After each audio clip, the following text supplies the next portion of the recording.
Welcome to মনোমিতের Pathsala YouTube channel. সকলকে মনোমিতের পাঠশালা YouTube চ্যানেলে আজকে স্বাগত। তো সমস্ত প্রিয় ভাই বোনেরা যারা মাধ্যমিক পরীক্ষা দেবে সামনে 2027 বছরে, তাদের জন্যই আজকে বেসিক্যালি কিছু মিশ্র অনুপাত অর্থাৎ যৌগিক অনুপাতের যে অঙ্কগুলো ইম্পর্ট্যান্ট সেগুলো আজকে এই ভিডিওতে আমি আলোচনা করব তোমাদের সাথে।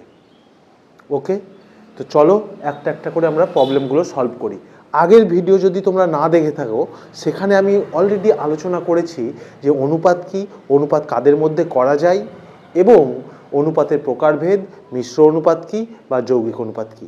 তো আরেকবার তোমাদের বলি যে মিশ্র অনুপাত বা যৌগিক অনুপাতটা কি, মিশ্র অনুপাত বা যৌগিক অনুপাত কিভাবে নির্ণয় করতে হয় চলো সেটা প্রথম প্রবলেমের মাধ্যমে আমরা একটু শিখি।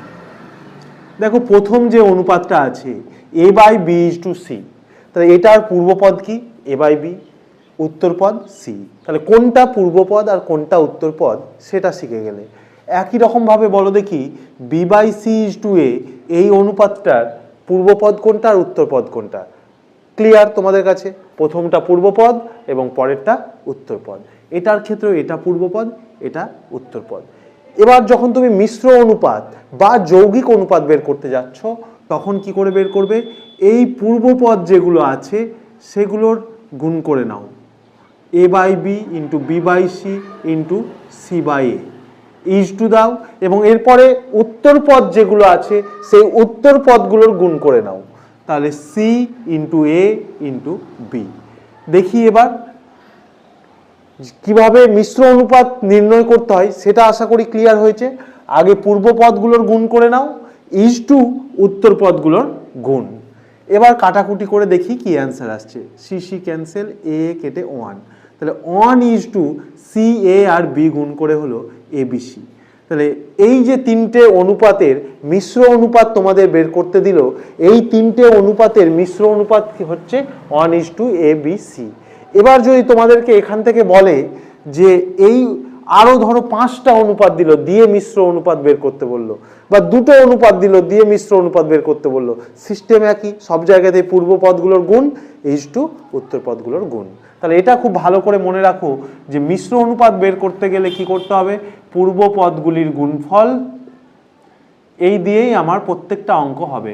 পূর্ব পদগুলির গুণফল ইজ টু উত্তর পদগুলির গুণফল, উত্তর পদগুলির গুণফল। এটা হয়ে গেল আমাদের অ্যান্সার। অ্যান্সার বলতে এটা আমাদের ফর্মুলা। এর পরের কোশ্চেনে চলে এসো, বলছে x² ইজ টু yz/x, এটা এবং এটা, এই অনুপাতগুলির ব্যস্ত অনুপাতের যৌগিক অনুপাত নির্ণয় করো। এই অনুপাতগুলির ব্যস্ত অনুপাত আগে বের করতে হবে, তারপর তাদের যৌগিক অনুপাত বের করতে হবে। তাহলে এই যে এখানে যেমন আছে x² ইজ টু yz/x, এটার ব্যস্ত অনুপাত কি হবে? তাহলে উত্তর পদটা চলে যাবে পূর্ব পদের জায়গায় এবং পূর্ব পদটা চলে আসবে উত্তর পদের জায়গায়। তাহলে এই অনুপাতটার আমরা মিশ্র অনুপাত কিন্তু পেলাম। এটারও সিমিলারলি ব্যস্ত অনুপাত হবে এইটা, zx/y ইজ টু y²। এই যে অনুপাতটা দেখতে পাচ্ছ, এটার মিশ্র অনুপাত বা এটার বিপরীত অনুপাত হবে yx/z ইজ টু z²। এই যে আমরা তিনটে অনুপাত আলাদা আলাদা পেলাম, এবার যৌগিক অনুপাত বের করতে হবে, এবং যৌগিক অনুপাতটাই হচ্ছে কি?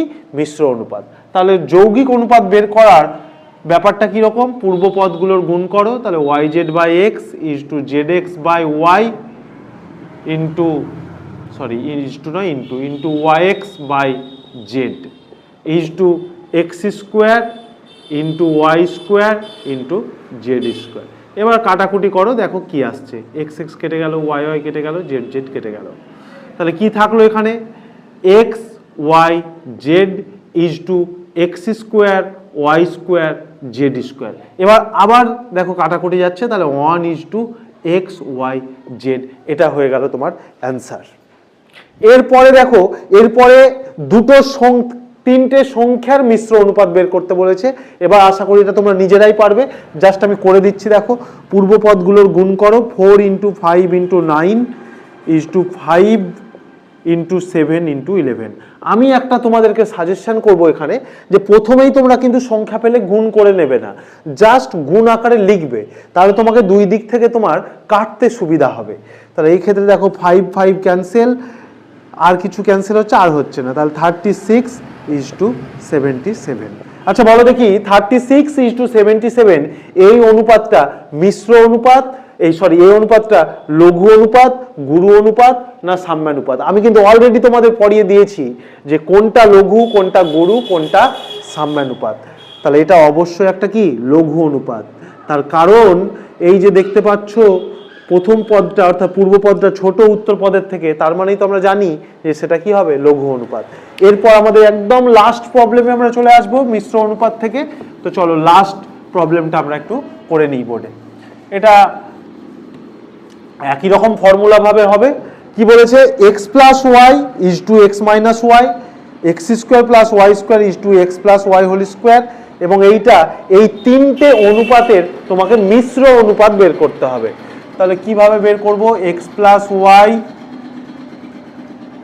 Into x square plus Y square into x square minus Y square তার whole square is to x minus Y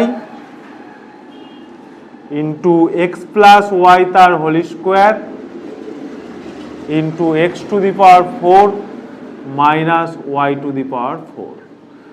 এই যে আমি লিখে ফেললাম, এবার এটাকে একটু টেকনিক্যালি ক্যালকুলেশন করলেই তোমরা এটার মিশ্র অনুপাতটা পেয়ে যাবে। ওকে, তো চলো দেখি এটা কিভাবে এটা করছি। চলো সবাই দেখবে। এক্স প্লাস ওয়াই, দেখো এখানে এক্স প্লাস ওয়াই একটা আছে, এখানে একটা এক্স প্লাস ওয়াই স্কোয়ার আছে, এক্স প্লাস ওয়াই এর মাথায় স্কোয়ার আছে, তার মানে দুবার এক্স প্লাস ওয়াই গুণ হয়ে আছে। তাহলে এটা ক্যান্সেল করতে পারো। তাহলে এখানে একটা এক্স প্লাস ওয়াই থাকলো এখন। আচ্ছা এখানে যা আছে লিখে ফেলি, x square plus Y square into x square minus Y square তার square, x plus minus y আর এক্স প্লাস ওয়াই গুণ করে কত হবে?